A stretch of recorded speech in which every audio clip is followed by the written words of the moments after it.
All right, we are live for our Krav Maga class. Let us know when you log in. You guys can hear us okay. We'll get this show started in just a minute for you guys.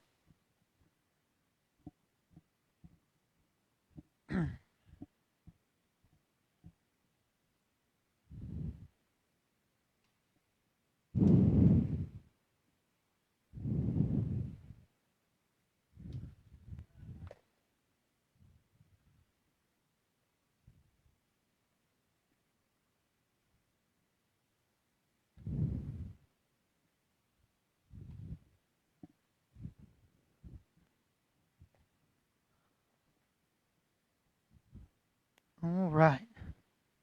Let's see who's checked in for the day.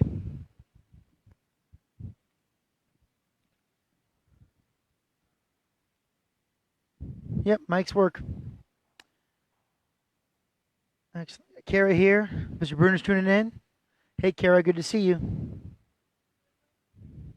Miss Goodwin. All right, we gotta go so we can finish.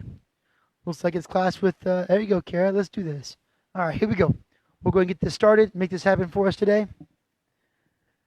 Get the show started, ready to rock and roll. We gotta start so we can finish. So, hello, Kara. Hello, everybody else who's tuning in later. Okay, tonight we're gonna go through your week 2 on the second half of your handgun defense for week 2 for our advanced Krav program. We're back into phase A now, and we're gonna pick up where we left off on Tuesday. It's Thursday already, right? On Tuesday, and we'll start backwards and work our way the other direction today. But again, do our rope time, hit some of those combos. It's important to do. Make sure we're all staying on a good page with all of that. So with that in mind, come together and get loose. Good neck rolls first. Get loose. Make sure you're not going to pull anything. That's important. And shoulders back now. Forward. All right, all my guys out there who are stir crazy, right? Kick the kids out of the room for the next half hour. Give yourself some time for yourself now. And cross. Right? That's what we did. We kicked him out. Do not come out, right? Good hip rolls. That hip flexor's not feeling good. Yeah.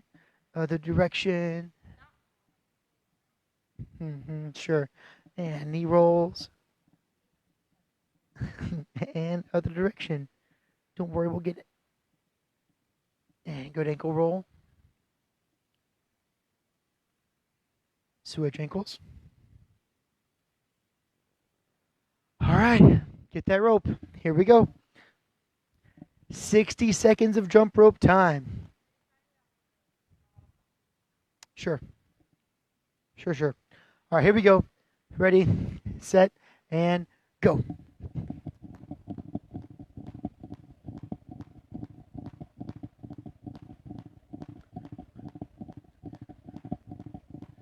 I threw the other rope away. Went back to Old Faithful. Yeah. It kept twisting on me. I don't know if I'm doing wrong with it. Yeah. So I'm like, oh, I'm hitting my toes. Well, that's because it kept twisting on me. All right, you're halfway through the first minute. Just a minute today.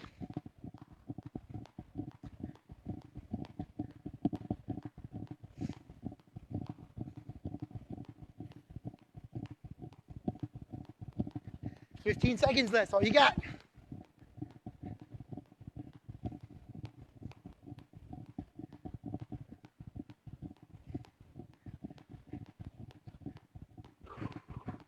Time. All right. Not a bad minute. Here we go. All the way down. Right leg up. Stretch forward. And do the inside.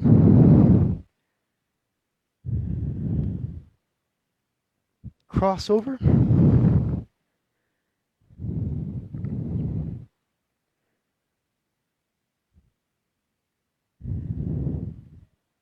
Ooh, that's a good stretch. Come back. Pull the foot.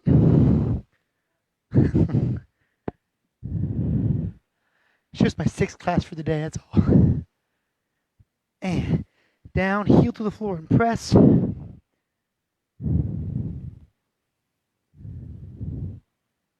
And up and turn.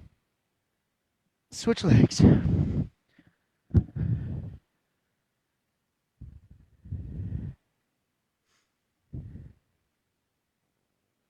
And inside.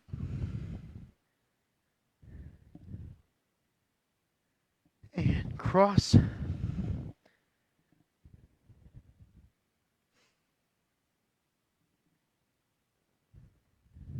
And up and grab.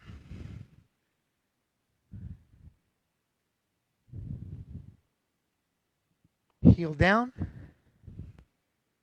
Body forward. Nice heel stretch. And up and open. All right. Gloves on. Here we go.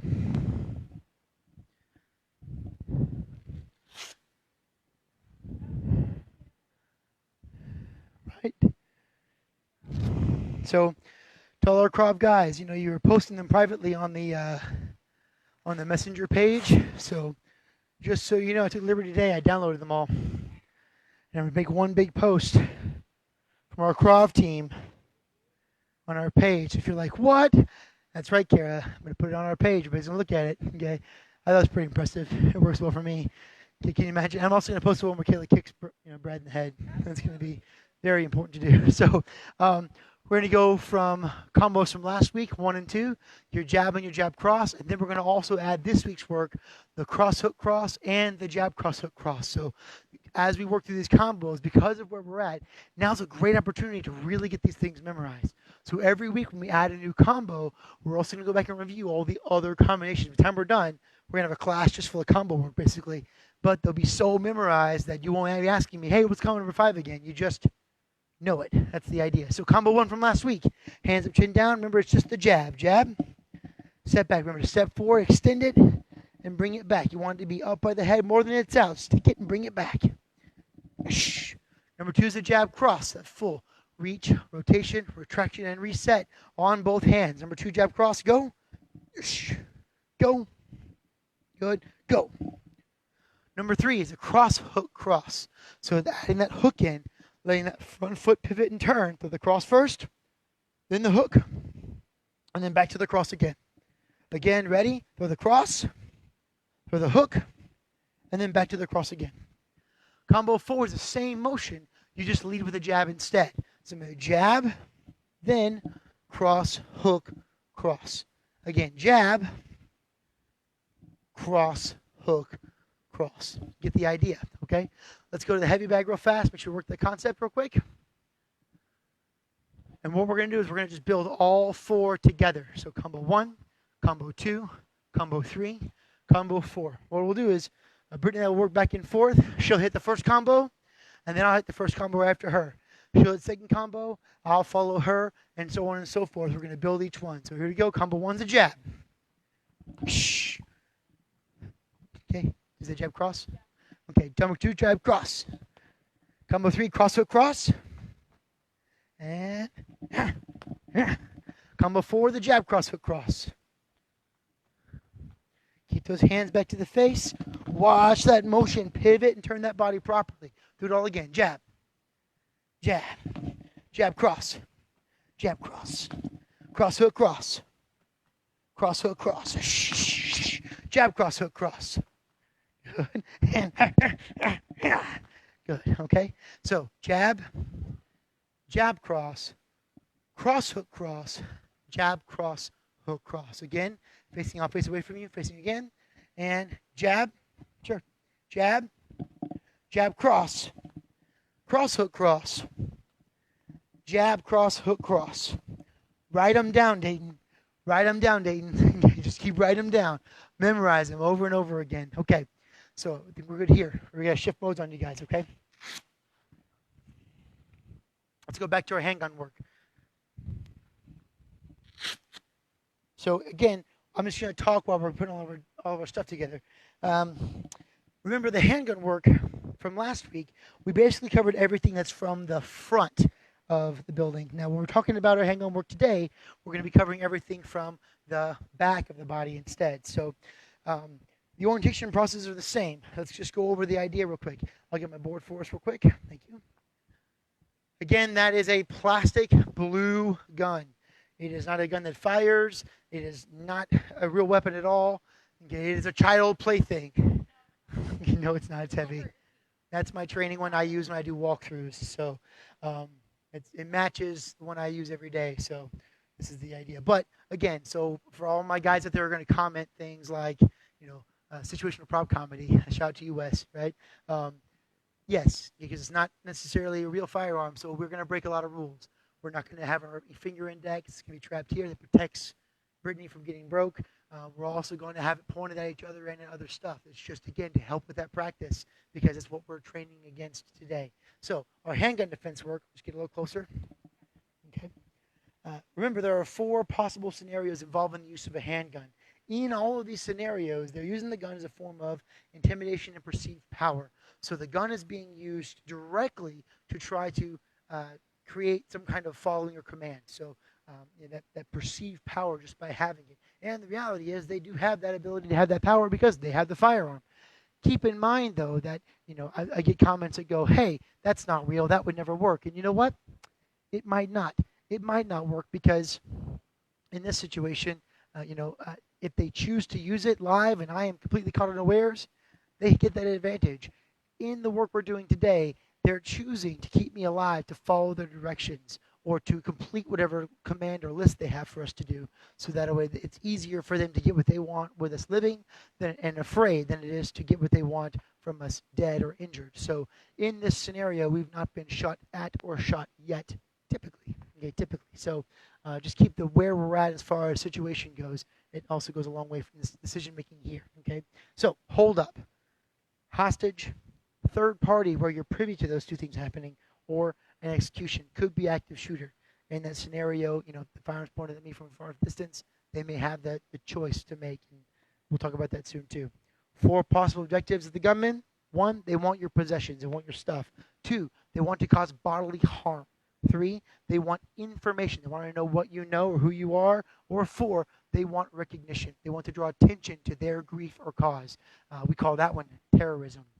Okay. In all of our gun defense there's 4 main principles. Principle number 1, we redirect the muzzle away from us. That's important because that's the most dangerous part. When the trigger is pulled and the firearm goes off, I want to make sure that it goes off not pointed at me. I'm then going to control the firearm so I don't get placed back in front of the line of fire, okay, during discharge. I'm going to strike and attack to disable the attacker, and then I'm going to disarm, leveraging the barrel, leveraging the trigger guard against the finger, and getting the firearm free from their grip. That's our main focus, okay? Is this a perfect scenario? No, none of it ever is, okay? But these skills may be necessary one day, and it could be helpful for you, okay? So any questions on that? Again, some tactical conversations at a great range, meaning that you're far enough away where they can come in contact with you very quick, maybe several seconds back as far as steps go. We'll say outside the 21-foot rule. My best option is to flee at a lateral angle and find, making lateral lines. Not dodging alligators here, but that nice long lateral space where you can then find some form of cover or concealment. At a range just outside of reach, I have options. Okay, I'm not going to get to run away at this point, so I get to comply by giving in to whatever demands are necessary. Perfect. Okay, you can't have it. Just shoot me now. Okay. Okay. Or you could also choose to do nothing, in which case this puts the ball back in their court, and she can choose to then just take what she wants and shoot me from it, or close the distance, which then allows me to work my defense and my mechanic necessary to be able to work free. Okay. At a range just within, then of course, as I can then choose to do the defense or not do the defense, but the ball stays in my court if they're within arm's reach. Remember though that any sudden grab for the firearm is going to create that startle flinch, that quick, pullback, and it could cause an accidental discharge. Also keep in mind that the race is not against the finger pull, but against her cognitive processing. Okay, she has to have stimulus response. Her eyes and her body take in the pull and my movement. Then she has to process it. The color wheel spins, and it sends a signal back to the hand to pull the trigger. So you do have time. It is fast, but it's also slower than you think, especially with your element of surprise. Okay, there is that moment of having to recognize it and then make a response. Okay, so we had that ability to make that response there. Keep in mind that 90% of all gunshot wound victims survive.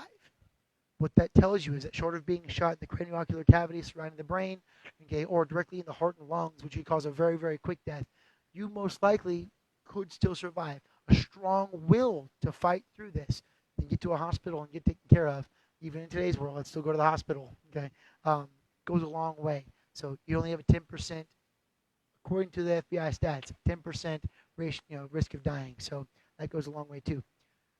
Let's go through it. So we started on Tuesday with our behind the back work. We're going to end that today. What I want to start with today for you guys to make sure we have time to cover it is our hostage work, that third party perspective. So I'm going to bring my friend Jeff out here again for you guys. Situational prop comedy. That's still my favorite line from the week so far. Okay, so the idea here is, and again, let's just talk perspective here. Her focus is on Jeff. Now, this could be a scenario where I'm literally standing by Jeff, and in this way here, I can make my defense effective from this point by being the person to lash. Just keep in mind that it's when I choose to do that that's important, right? If I'm observant enough and I notice that finger's on the trigger and it is halfway pulled back, drawn back to the wall, all that's if that's the case, I may not make that choice. I'm not going to be faster than that pull at that point. However, if the finger's indexed or and maybe the elbow's relaxed, it's another key point for me to look at. That relaxed, instead of being locked out straight, she's ready to fire, but the elbow is relaxed, or if she's making transitions, or if I notice her eyes look somewhere else, right? These are moments where I can then make that choice. It's not just a direct choice. You want brass hitch in the forehead's what you want to do. Every single one of those just concepts I gave you guys, those are just small observations to make. They may be difficult to make though. You may not be in a well lit space with padded walls. Okay, you may end up in a darker space most likely, and you're going to be dealing with uneven ground and wind speed variable. There's so many variables at hand. I'm going to sneeze. Wind speed. Yeah, sure. That's my favorite variable to read from. Point it. So I could approach from here. The other objective is consider we call it a range cone, right? Where her vision is right now. Because the firearm's extended toward Jeff, and if you're an avid shooter like myself, then what happens is you become so honed in down those sights and down that firearm toward your target that very often you don't pick up what's happening around you. Short of her head being on a swivel itself and looking, you're not going to pick that up. So we're going to say anything roughly from 3 o'clock, from 9 o'clock back to her 6 and over to her 3 o'clock roughly, I'm going to be in a relatively good space. Plus, because I'm behind that range, in order for her to respond to me, by the time I get to her, she has to turn and back up and create that space. So if I can approach from the back, even better. If I can approach from the side, it's fine because I'm going to approach with purpose. It's fast and on purpose, okay? What I don't want to do is go, hey, Mr. Bad Guy, can I just talk to you for a minute? And then, no, I'm going to blitz in. I'm going to burst in and maintain control of the firearm. Let's talk some tactics now while the firearm's pointed at Jeff. We want to talk about moving the greatest range of motion to remove the firearm. So we've got 3 different joints here to discuss. We have a wrist joint, moves only so much. We have an elbow joint, that moves quite a bit more. And then we have a shoulder joint, that moves everything. So our objective is going to be to move the greatest joint to get the maximum pressure away from our buddy here. Okay, that means the shoulder. I'm going to do that by using my body. Her arm is extended, so that means her delt is going to be her main source of arm holding. Not a whole lot of back, not a whole lot of chest now with your arm extended. So I can literally just walk in and remove the firearm from that point there. That's the idea, using the body to move and turn much faster than that. Okay, at the same time I'm moving forward, I'm going to come up, bring my inside hand, okay, over top, because this is going to be my hand trap. Don't stop here. Continue through until you've got that firearm well off the person. Because I've trapped with my arm high, I can kind of guesstimate right about chest line. That's where the firearm's going to sit in the hand. So I'm not trying to look and reach for it. It literally just falls where I want it to. I'm bringing the firearm into my hand. When I do this, notice how my palm is forward with my fingers down. Okay, thumb on top, that same leverage from Tuesday, right? Thumb is forward, fingers down. And it doesn't feel very good from here, right? This is actually a very rather weak grip. However, as we discussed on Tuesday and all last week, these grips that we make, they're transitional grips. So I want to start from a weaker position and move into a stronger position. Okay, and I do so by keeping the arm pinched to the body, turning back into her along the wrist, and then driving the punch down back toward them. So it doesn't feel very strong from here, but as I rotate, I get that strength back, just like I would if I was punching. Same rotation in a punch, right? Doesn't start very strong, but it ends strong as I rotate the hand. So I'm punching the firearm out of her hand, okay? So from the 9 o'clock on the outside, coming through, body, remove it, turn it down, and then use it as necessary. There's a takedown motion from there. There's all kinds of fun that can be done from this position here, okay? To remove the firearm. Warn a girl first? Yeah, okay. Let's do it a little faster. Now you'll see as I go faster through it that, again, just having that hand set and having that hand set. So as I come to her, my frame is already made, right? Because I've got it. Even if she makes me and goes, oh, he's coming to me. By that time, I'm already coming in so quick and on purpose that it's there. My body's through. I've removed that firearm, okay? And it's done and it's gone. You were a little startled? That's what I wanted. I want that startle flinch, okay? Any questions on that one? Well, comment if you have a question. I can't see if you actually have one. We'll turn around now because now I want to give you from the inside out from her 3 o'clock. So this is a different story. Do you remember the defense? I hope that you do. From last week, from the front, where she's pressing with the muzzle into the chest. This is that takeaway that I did, right? We get that full takeaway push where I turn and I punched away. We're going to match that same idea because we're getting the same kind of fit. What we're going to do is we're going to do what's called the football carry, okay? This joke's funny. It's if you ever seen The Replacements, it's the guy that goes, I got the football, I got the football, I got the football. Jon Favreau, he's the director of The Mandalorian. He's a god. He's amazing. Okay. Also Iron Man 1 and 2, just full disclosure. Okay, so from here, the idea is my inside hand's going to come up. I'm going to actually physically grab the backslide. Now, Mike, what if it pinches? What if it pinches? It's not going to pinch too bad because I'm not coming in sideways for the grip above the dovetail. I'm going to grab it with my whole hand. So yeah, that's going to not be great, but it could be worse. You have a dead buddy, okay? Also, my other hand's coming underneath, so if you hold the fire, I'm getting tired? Yeah. Okay. Is it too heavy? Oh, no. Okay. Come underneath. Okay, I'm going to grab onto that trigger guard. Okay, so if you see where her finger's at, put your finger inside trigger guard, okay? There's that trap. So now I got to push through. Look what happens. It's going to go off. Bang. Right? But, man, I'm bringing her with me, and that finger's going to be broken by the time I get it off, okay? That's the goal. So, again, approaching from that 3 o'clock or behind, as it's pointed to me, there's my football. Now, it's so important, this technique, that I keep everything parallel. I don't want to go down with it because now it's a fight struggle. I don't want to go up. And above all, I don't want to stop. I'm not going to move forward. You want to switch guns to your lighter gun? Your yellow gun is okay. I don't want to move forward and then stop and fight for it because look what I didn't do. I didn't remove that muzzle. I didn't redirect it away from my partner, right? So same idea here. I'm coming in out from her 3 o'clock. It's as I make contact, punch. And I take that firearm out. Mike, this is ridiculous. Yes, this is one of the silliest ones we've got. But man, is it great if you can nail it because it is just super, super sweet, super fast, feel like Jackie Chan, okay? That's the idea. So it's pointed here, right? And again, it's that immediate measure of response. You know, they don't know when I'm coming, and by the time they get to make me, hopefully I'm already in. If I start to make too much noise and too far away, and they can make me and point the firearm at me, I'm in a different ball game, right? Now I have to change to something different, possibly. But in this scenario, remember, they're so focused on Jeff. He's just a rude SOB.